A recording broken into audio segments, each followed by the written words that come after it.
BALTIC are a small micro brand who make a lot of watches inspired by vintage dive watches, specifically Blancpain and the 50 Fathoms. However, they have recently come out with a slew of new watches that are pretty awesome. One of them was the GMT, colorful GMTs that they came out with just a little while ago. Really great watches. Now they are back with a new dive watch. This is the Aquascaphe Dual Crown. And according to the brand, 60 years after the invention of the first compressor case, BALTIC uses the codes of an iconic model to invent a unique new Aquascaphe diver.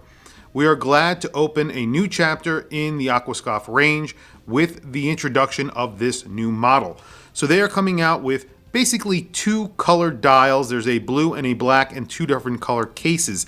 There is a PVD coated black case and a stainless steel case. The black case that's PVD is only a black dial, and it also gets polished edges.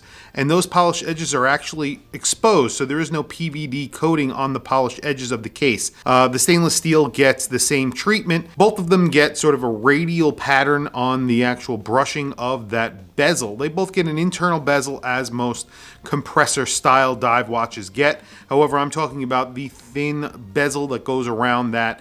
There is some brushing on there, and that sort of gets a radial sort of brushing on it. Looks very, very good. So these both get dome sapphire crystals. Sunray dials, so there's a blue sunray and a black sunray. Both are finished with BGW9. These watches are coming in at 39 millimeters, 47 millimeters lug to lug, and 11.9 millimeters thickness. So really not that thick. That's including the double dome sapphire crystal. And these are getting Miyota 9039. So this is really good because this is an upgrade for BALTIC in general, because they usually use 8 series Miyota. So they're upgrading to the dateless version Miyota 9039 here. 200 meters of water resistance. You get screwed in case back and screwed in crown. That PVD coated version gets a stainless steel case back. So BALTIC stepping up the game here, doing a lot and putting a lot of details into this watch. Looks absolutely fantastic. A lot of competition out there because there are a ton of compressor style dive watches. Lots of brands coming out with them. Christopher Ward is a great brand to actually point to. They came out with a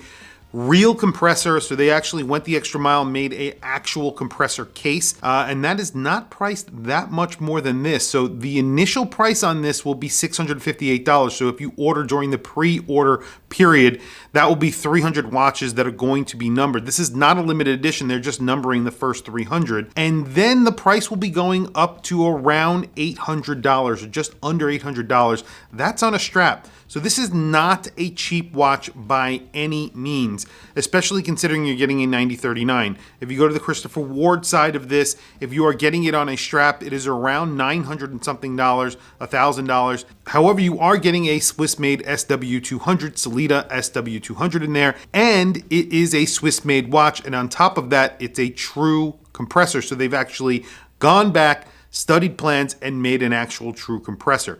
Very interesting though, very different looking watches, and I do like this at $658. I think this is a good price, not incredible, but at $658 it's definitely something to consider. Anything beyond that, I think it is on the very expensive side compared to what's in the market out there. There are plenty of watches out there that have this sort of compressor style at a lesser price. I know BALTIC are trying to make big moves, do some really cool things with their watches. The PVD coated here version is kind of weird because, as I mentioned, it is all PVD coated. And then except for the edges of the case and bezel, those are in stainless steel. So I don't know the longevity of that. If they PVD coat it and then polish so that you get those edges, I don't know how that actually works. It seems like that might actually aid in scratching of the PVD coating. I don't know, but I'm not sure. I've never actually seen that before on a watch. It gives it a vintage look, sort of a two-tone black and silver look to it. You almost can't see it because it is polished, but then again, I don't know long-term how that will actually hold up. But tell me what you think of these watches in the comments below. I want to hear from you guys. Don't forget to like, subscribe, hit that bell icon. It's super helpful for the channel. I very much appreciate it. Please follow me on Instagram. My Instagram is WatchChrisBlog. I have some links in the description. Those links are to Amazon. If you click those links and buy anything, it helps support the channel. It doesn't cost you anything extra. However, I very much appreciate it. Anyway, thank you for logging on. I'll catch you guys in the next